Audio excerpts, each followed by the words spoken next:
السلام علیکم دوستو، بیان کیا جاتا ہے ملک عرب میں ڈاکوؤں کے ایک گروہ نے ایک پہاڑ کی چوٹی پر محفوظ ٹھکانہ بنا لیا تھا۔ وہ اپنی کمین گاہ میں بیٹھے رہتے اور جیسے ہی کوئی قافلہ پہاڑ سے اتر کر اسے لوٹ لیتے۔ لوگوں کو ان کے ہاتھوں بہت پریشانیاں تھیں۔ ڈاکوؤں کا یہ ٹھکانہ کچھ ایسا محفوظ تھا کہ انہیں پکڑنے کی کوئی کوشش کامیاب نہ ہوتی تھی۔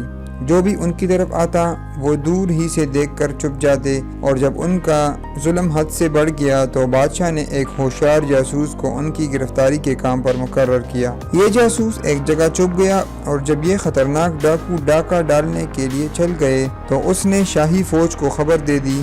فوج کے جوان پہاڑ کی چوٹی پر پہنچ کر چھپ گئے۔ ڈاکو ڈاکہ ڈال کر واپس آئے تو لمبی تان کر سو گئے۔ ان میں سے کسی کو یہ گمان بھی نہ تھا کہ ہم موت کے جال میں پھنس چکے ہیں۔ فوج کے جوانوں کو جب اطمینان ہو گیا کہ ڈاکو سو گئے ہیں تو انہوں نے سب ڈاکوؤں کو مضبوط رسیوں سے جکڑ کر بادشاہ کے دربار میں پیش کیا۔ بادشاہ نے فوراً حکم دیا کہ ان سب کو قتل کر دیا جائے۔ ان ڈاکوؤں میں ایک نوجوان بھی تھا جس کی شکل بہت بولی بالی تھی۔ بادشاہ کے وزیر نے اس نوجوان کو دیکھا تو اسے اس کے اوپر بہت ترس آیا۔ اس نے سوچا کیا اچھی بات ہو جو اس نوجوان کی جان بچ جائے۔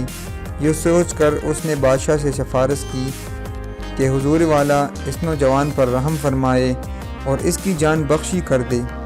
ابھی تو اس نے زندگی کے چند بہاریں ہی دیکھی ہیں، اس کی تعلیم و تربیت کا اچھا انتظام کر دیا جائے تو امید ہے یہ ایک اچھا انسان بن جائے گا۔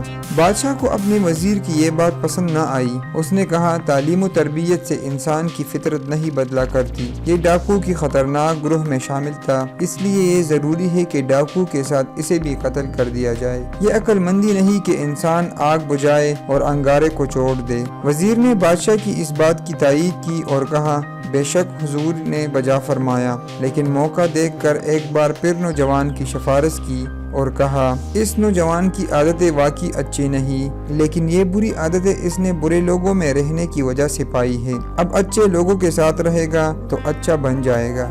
بادشاہ اپنی وزیر کی یہ بات سن کر خاموش ہو گیا اور وزیر نے ڈاکو نوجوان کو آزاد کر کے اس کی تعلیم و تربیت کا بہت اچھا انتظام کر دیا۔ کہتے ہیں یہ نوجوان کچھ دن تو ٹھیک رہا، لیکن پھر اوباش لوگوں میں اٹھنے بیٹھنے لگا اور ایک دن نیک دل وزیر اور اس کے بیٹوں کو قتل کر کے اس کے گھر کا مال و متاع سب کچھ لوٹ کر بھاگ گیا اور اسی پہاڑ کی چوٹی کو اپنا مسکن بنا لیا جس پر ان کے ساتھیوں نے قبضہ کر رکھا تھا۔ بادشاہ کو اس واقعے کی اطلاع ملی تو اس نے بہت افسوس کیا اور کہا جو بد اصل ہے بہترین تربیت سے بھی اس کی اصلاح نہیں ہوتی۔ اچھے سے اچھا کاریگر بھی برے لوہے سے عمدہ تلوار نہیں بنا سکتا۔